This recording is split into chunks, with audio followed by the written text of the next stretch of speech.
Bismillahirrahmanirrahim.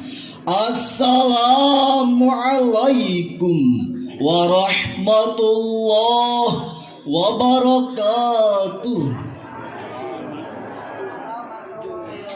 Alhamdulillahilladzi hadaral ibadi minal ma'asi wal munkar wal istighdari waradhibahum fil isti'dadi lidaril qarar.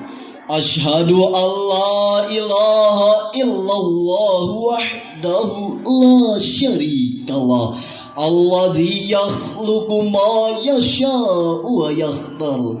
Wa ashhadu anna Muhammadan abduhu wa rasuluh sayyidul khalaiqi wal bashar. Amma ba'd. Dewan Juri Syarhil Berjanji yang kami hormati, hadirin wal hadirat yang berbahagia, pada saat kelahiran Rasulullah Sallallahu Alaihi Wasallam, berdasarkan berbagai riwayat disebutkan bahwasanya Sayyidah Aminah binti Wahab, ibunda Rasulullah Sallallahu Alaihi Wasallam berkata, ketika aku dalam proses mengandung Rasulullah, aku tidak pernah merasakan sakit sedikit pun sampai aku melahirkannya.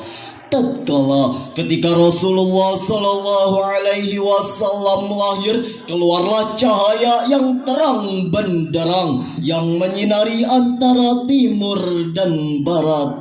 Sejatinya kelahiran Nabi Muhammad Sallallahu Alaihi Wasallam ke dunia adalah untuk menyempurnakan akhlak manusia.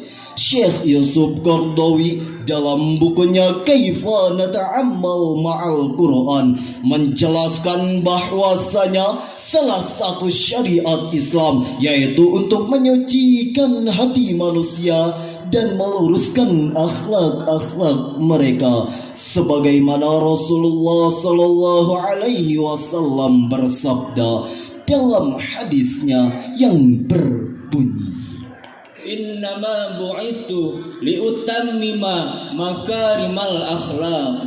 Sesungguhnya aku diutus untuk menyempurnakan akhlak. Hadis riwayat Al-Baihaqi.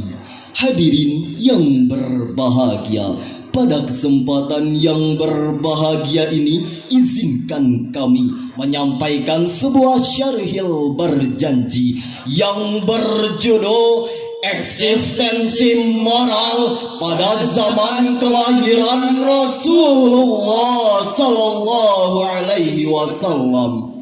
Sebagai sumber syarahan ini, marilah kita simak lantunan Al-Berjanji Atiril ketiga berikut ini. A'udzu billahi minasy syaithanir rajim. Bismillahirrahmanirrahim. Walamma aradallahu ta'ala ibraza haqiqatihil muhammadiyah wa idharahu jisman wa ruhan bisuratihi wa ma'nah naqalahu ila maqarrihi min sadafati aminataz zuhriyah.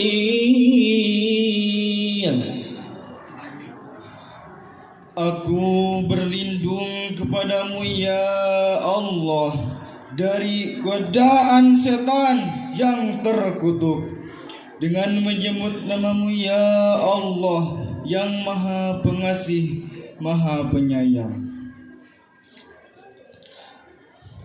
Ketika Allah Ta'ala hendak memanusiakan hakikat Nabi Muhammad Sallallahu Alaihi Wasallam dan mewujudkan jasmani dan rohaninya dengan bentuk rupanya dan sifatnya di alam dunia.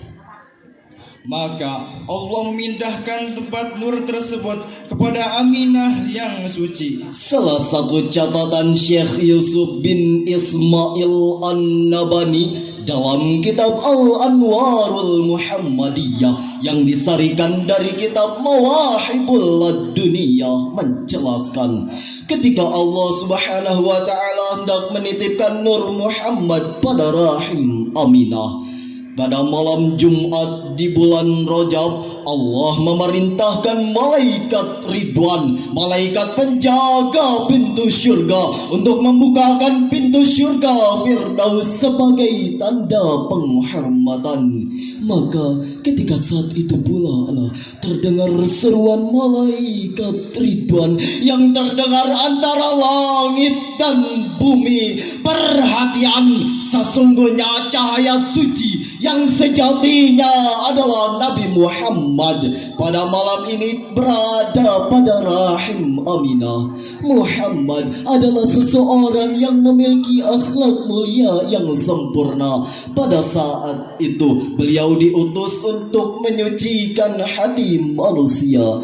Dalam kitab Qasidah Al-Barjanji yang ditulis oleh Syekh Said Al-Ja'far yang kerap dibaca oleh masyarakat muslim di berbagai belahan dunia untuk memperingati maulid ini, menyebutnya dengan usolli wa nusallimu ala nuril mausufi bitaqaddumi wal awwaliyah. Di tengah-tengah polemik konsep Nur Muhammad tersebut, Syekh Muhammad Nawawi Banten, ulama Nusantara yang otoritas keilmuannya teruji dan diakui oleh ulama-ulama di Timur Tengah pada zamannya, menjelaskan konsep Nur Muhammad melalui sudut pandang akidah Ahlus Sunnah wal Jamaah.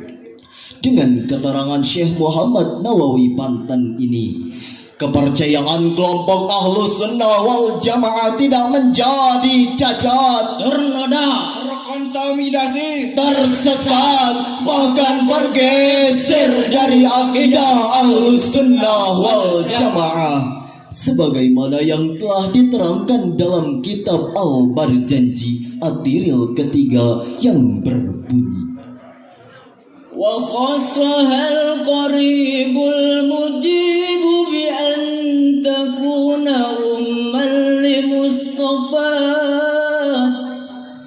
ونودي في السماوات والأرض بحملها لأنواره الذاتية وصبا كل صب لحبوب نسيم الصبا.